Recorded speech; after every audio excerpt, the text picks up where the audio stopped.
اعوذ باللہ من الشیطان الرجیم بسم اللہ الرحمن الرحیم الحمد للہ رب العالمین والصلاة والسلام علی محمد وعلی آلہ وسلم۔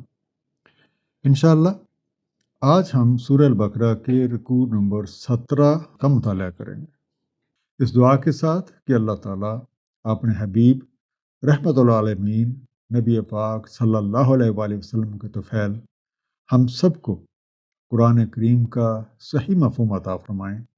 آئیے مطالعہ قرآن کا آغاز کرتے ہیں۔ بسم اللہ الرحمن الرحیم۔ سیقول السفہاء من الناس، اب کہتے ہیں لوگوں میں سے بیوقوف، ما ولاہم عن قبلتہم التی کانوا علیہا، کس نے روح گرداں کر دیا انہیں اس قبلہ سے جس پر یہ تھے۔ قل اللہ المشرق والمغرب، کہہ دیں اللہ تعالیٰ ہی کے ہیں مشرق و مغرب۔ یہدی من یشاء الی صراط مستقیم، ہدایت فرما دیتا ہے جو چاہتا ہے صراط مستقیم کی طرف۔ تو پہلا لفظ جو انڈرلائنڈ ہے وَلَّهُمْ، ولی سے بنا پھیر دیا ان کو، turned them away۔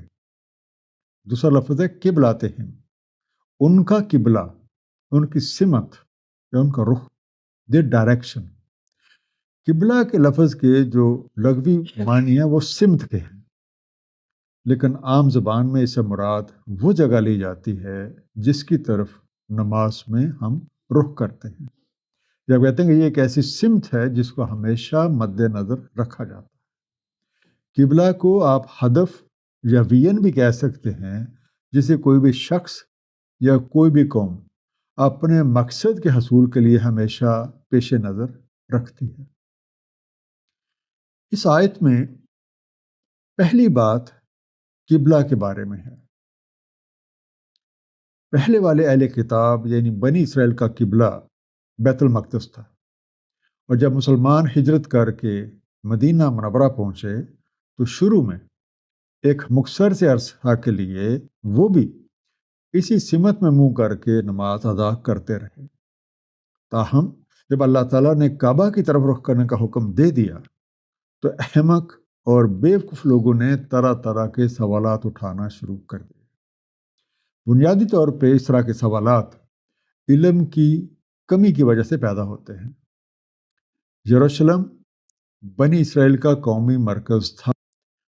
جہاں تک تعلق ہے اسلام کا، تو یہ پوری انسانیت کے لیے ایک دعوت ہے، یہ ایک عالمگیر پیغام ہے۔ اس لحاظ سے کعبہ ایک عالمگیر مرکز ہے، اور ایک عالمگیر مرکز کے لیے یہ ضروری ہے کہ وہ کسی خاص قوم یا خاص نسل کے لیے نہیں، بلکہ تمام انسانیت کے لیے، تمام بنی آدم کے لیے ہوتا ہے۔ اور اسی مقصد کی تکمیل کے لیے اللہ تعالیٰ نے مسلمانوں کو کعبہ کی طرف رخ کرنے کا حکم دیا، جو کہ نو آدم کی مرکزیت کا نشان ہے۔ یہ کعبہ اللہ تعالیٰ کا پہلا گھر ہونے کی وجہ سے ایک منفرد اہمیت کا حامل ہے، جسے حضرت ابراہیم علیہ السلام نے مکہ مکرمہ میں تعمیر کیا تھا، اور یہ ہمیشہ سے پوری انسانیت کا مرکز رہا ہے۔ سورہ آل عمران آیت نمبر 96 میں ارشاد ہے، بے شک بیت اول جو وضع ہوا لوگوں کے لیے وہ ہے جو مکہ میں ہے، مبارک اور ہدایت عالمین کے لیے۔ اس آیت میں جو دوسری اہم بات ہے وہ ہدایت کے بارے میں۔ سورہ البقرہ آیت نمبر 120 کے مطابق اصل ہدایت وہی ہے جو اللہ کی ہدایت ہے۔ اور یاد رکھیں، ہدایت اس دنیا میں ہوتے ہوئے اللہ تعالیٰ کی سب سے بڑی نعمت ہے، اور یہ اسے ملتی ہے جو اس کا طلبگار ہوتا ہے۔ سورہ شورا آیت نمبر 13 میں ارشاد ہے، ہدایت فرما دیتا ہے اپنی طرف کی اس کو جو لو لگا لیتا ہے۔ اس آیت کا آخری حصہ اس بات کی نشاندہی ہے کہ صراط مستقیم کی ہدایت کا تعلق قبلہ کی درست سمت کے ساتھ ہے۔ وَكَذَلِكَ جَعَلْنَاكُمْ أُمَّةً وَسَطًا، اور اسی طرح ہم نے کیا تمہیں ایک امت وسط۔ لِتَكُونُوا شُهَدَاءَ عَلَى النَّاسِ وَيَكُونَ الرَّسُولُ عَلَيْكُمْ شَهِيدًا، تاکہ تم ہو شاہد لوگوں پر اور رسول و شاہد تم پر۔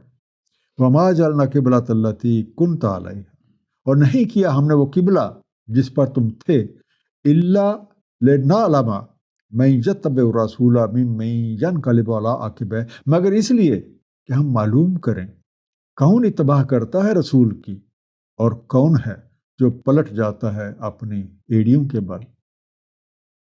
وسطاً کا لفظ انڈرلائنڈ ہے، وسط سے بنا، درمیانی جگہ جہاں سے تمام اطراف کا فاصلہ برابر ہو، یا آپ اسے نقطۂ اعتدال بھی کہہ سکتے ہیں، مڈل وے اور مڈل پوائنٹ، ایکوی ڈسٹینس اور سینٹرل پوائنٹ بھی آپ کہہ سکتے ہیں۔ جعلنا، ہم نے کیا، ہم نے بنایا، وی میڈ، ینقلبو، پلٹ جاتا ہے، گھوم جاتا ہے، ٹرنز بیک، عاقبہ ہے، اپنی ایڑیوں پر۔ تو بنیادی طور پہ عاقبہ کا لفظ الٹے پاؤں پھرنے کے لیے بولا جاتا ہے، ہز ہیلز۔ تو اے اہل ایمان، بیوقوف لوگوں کے جو احمقانہ سوالات ہیں ان پہ توجہ دینے کے لیے ضرورت نہیں ہے۔ تمہارے لیے اللہ تعالیٰ کی طرف سے نازل کردہ وحی اور رسول کی شکل میں ہدایت کا مکمل بندوبست موجود ہے۔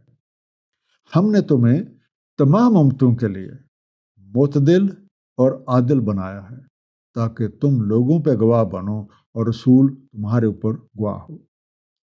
تحویل کعبہ کا مقصد تو محض یہ دیکھنا تھا کہ کون اللہ تعالیٰ کے رسول کی اتباع کرتا ہے اور کون اپنی من مرضیاں کرتا ہے، کیونکہ رسول کی اطاعت در حقیقت اللہ تعالیٰ کی اطاعت ہے۔ سورہ نساء آیت نمبر 80 میں ارشاد ہے، جو کوئی اطاعت کرتا ہے رسول کی، تحقیق اس نے اطاعت کی اللہ تعالیٰ کی، اور جو کوئی منہ موڑے تو نہیں بھیجا ہم نے آپ کو ان پر بطور نگران۔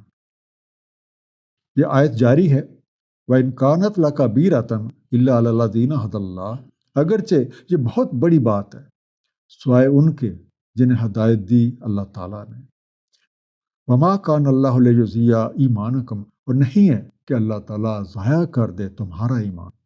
إِنَّ اللَّهَ بِالنَّاسِ لَرَءُوفٌ رَحِيمٌ، بے شک اللہ تعالیٰ لوگوں کے ساتھ رؤوف ہے، رحیم ہے۔ لَكَبِيرَةً، کبر سے بنا، ضرور ایک بڑی بات ہے، certainly a great thing۔ لِيُضِيعَ، ضیاع کر دے، ضائع کر دے، let go waste۔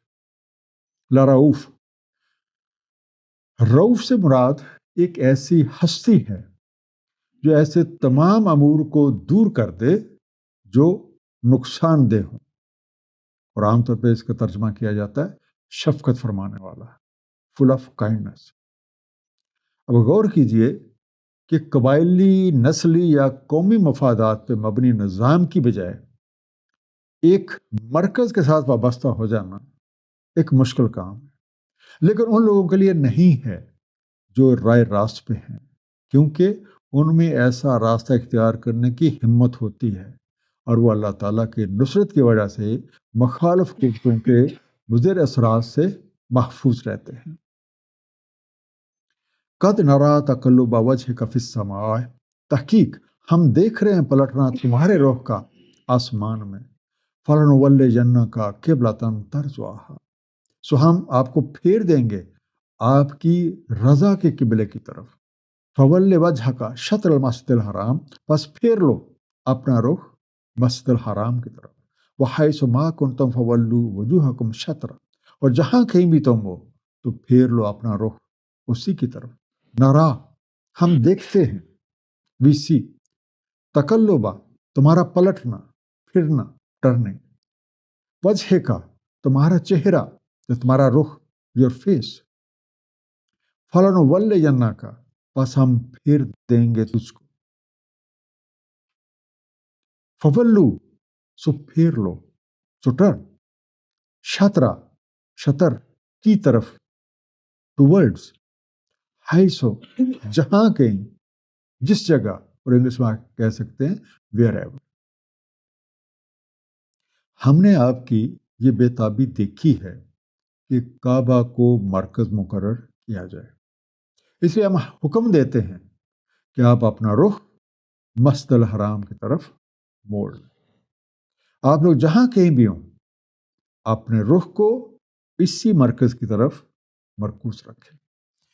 آیت جاری ہے، وَإِنَّ الَّذِينَ أُوتُوا الْكِتَابَ لَيَعْلَمُونَ أَنَّهُ الْحَقُّ مِنْ رَبِّهِمْ، اور بے شک جن کو دی گئی کتاب خوب جانتے ہیں کہ یہ حق ہے ان کے رب کی طرف سے۔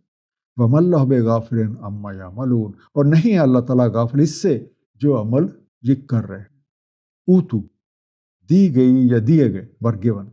اب حقیقت یہ ہے کہ جن لوگوں کو آسمانی کتابیں دی گئی تھیں وہ بخوبی جانتے ہیں کہ یہ پیغام اللہ تعالیٰ کی طرف سے ہے، اور ان کی کتابوں میں اس بات کا ذکر موجود ہے، لیکن وہ اپنے ہٹ درمی اور تعصب کی وجہ سے ان کی مخالفت کرتے رہیں گے۔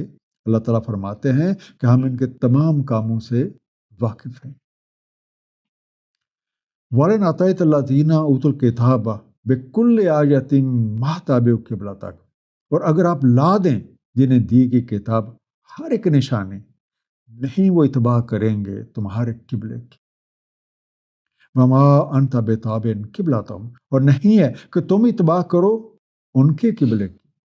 وَمَا بَعْضُهُمْ بِتَابِعٍ قِبْلَةَ بَعْضٍ، اور نہیں ان میں سے کوئی اتباع کرتا دوسرے کے قبلے کی۔ وَلَئِنِ اتَّبَعْتَ أَهْوَاءَهُمْ مِنْ بَعْدِ مَا جَاءَكَ مِنَ الْعِلْمِ، اور اگر آپ نے اتباع کی ان کی خواہشات کی بعد اس کے کہ آ چکا آپ کے پاس علم، إِنَّكَ إِذًا لَّمِنَ الظَّالِمِينَ، بے شک تب آپ ہو جائیں گے ظالمین میں سے۔ لائن، اگر، یا البتہ، ایون اف، عطائیتا، تم آؤ، رکم۔ اب حقیقت یہ ہے کہ جہاں ضد اور تعصب غالب ہوں وہاں پہ دلائل بے اثر ہو جاتے ہیں۔ لہٰذا اگر آپ تمام ممکنہ شواہد اور دلائل ایک ساتھ بھی پیش کر دیں تب بھی اہل کتاب آپ کے قبلے کی پیروی نہیں کریں گے، بلکہ وہ آپ کو اپنے قبلے کی پیروی کرنے کا پر اصرار کرتے رہیں گے، اور آپ تو ایسا کر ہی نہیں سکتے کیونکہ آپ کا قبلہ وحی الہیہ کے ذریعے سے متعین کر دیا گیا۔ اب یہ عجیب بات ہے کہ یہود و نصارہ اسلام کی مخالفت میں تو بڑے متحد ہیں، لیکن ان کے اپنے قبلے بھی الگ الگ ہیں۔ اور فرض کریں اگر آپ علم حقیقی حاصل ہو جانے کے بعد ان کی خواہشات کی طرف مائل محسوس کرتے ہیں تو ظاہر ہے حق کی نفی کر کے آپ اپنے آپ کو نقصان پہنچائیں۔ سورہ الحج آیت نمبر 25 میں ارشاد ہے، بے شک جو کفر کر رہے ہیں اور روک رہے ہیں اللہ تعالیٰ کی راہ سے اور مسجد الحرام سے، جسے ہم نے کر رکھا ہے لوگوں کے لیے مساوی، وہاں پہ رہنے والوں کے لیے اور پردیسیوں کے لیے، اور جو کوئی ارادہ رکھتا ہے اس میں الحاد کا ظلمن، ہم مزہ چکھاتے ہیں اسے عذاب المناک سے۔ الذین آتیناہم الکتاب یعرفونہ کما یعرفون ابناءہم، جن کو ہم نے دی ہے کتاب وہ پہچانتے ہیں اس کو جیسے پہچانتے ہیں اپنے بیٹوں کو۔ وَإِنَّ فَرِيقًا مِّنْهُمْ لَيَكْتُمُونَ الْحَقَّ وَهُمْ يَعْلَمُونَ، اور بے شک ایک فریق ان میں سے ضرور چھپاتا ہے حق کو اور انہیں معلوم ہے۔ الحق من ربک ولا تکونن من الممترین، حق ہے تمہارے رب کی طرف سے، بس نہ ہو جانا تم تردد کرنے والوں میں۔ یعرفونہ، پہچانتے ہیں اسے، دے ریکگنائز اٹ۔ ابناہم، اپنی اولاد، اپنے بیٹے، their sons or their children، لا یکتمون، کہ چھپاتے ہیں، surely they conceal، ممترین، شک اور جھگڑے میں پڑنے والے۔ اب یہ اہل کتاب اس بات کو اس طرح پہچانتے ہیں جیسے وہ اپنے بچوں کو پہچانتے ہیں، تاہم ان میں سے ایک گروہ جان بوجھ کر اس حقیقت کو چھپاتا ہے۔ قرآن اور صاحب قرآن کے ساتھ بھی ان کا رویہ یہی ہے۔ سورہ البقرہ آیت نمبر 89 میں مذکور ہے، اور جب آئی ان کے کتاب اللہ تعالیٰ کی طرف سے مصدق ہے اس کی جو ان کے پاس ہے، اور یہ رہے اس سے پہلے فتح مانگتے کافروں پر، تو جب آ پہنچا ان کے پاس وہ جس کو پہچان لیا انہوں نے، کفر کیا اس کے ساتھ، سو لعنت ہے اللہ تعالیٰ کی کافرین پر۔ یہ پیغام اور یہ پیغامبر اللہ تعالیٰ کی طرف سے۔ ان حقائق کے بارے میں ان لوگوں کی باتوں کی وجہ سے نہ تو کسی جھگڑے میں پڑنے کی اور نہ ہی کسی شک و شبہ کرنے کی ضرورت ہے۔ صراط مستقیم کی ہدایت کا تعلق قبلہ کی درست سمت کے ساتھ۔ تحویل کعبہ کا مقصد تو یہ دیکھنا تھا کہ کون اللہ تعالیٰ کے رسول کی اتباع کرتا ہے اور کون اپنی من مرضی کرتا ہے۔ حقیقی ایمان والوں کو کوئی مشکل پیش نہ آئی، جبکہ من کے کھوٹے الجھن کا شکار ہو کر بے وقوفوں کی طرح سوالات کرتے رہے۔ نوح آدم کے لیے بیت اول وہی ہے جو مکہ میں ہے، اور یہ سب لوگوں کے لیے مرکز ہدایت اور سلامتی ہے۔ اس لیے تمام مسلمان جب بھی نماز کے لیے کھڑے ہوتے ہیں تو اپنا رخ مسجد الحرام کی طرف کرتے ہیں۔ صدق اللہ العلی العظیم، صلی اللہ تعالی علی حبیبہ محمد و آلہ وسلم۔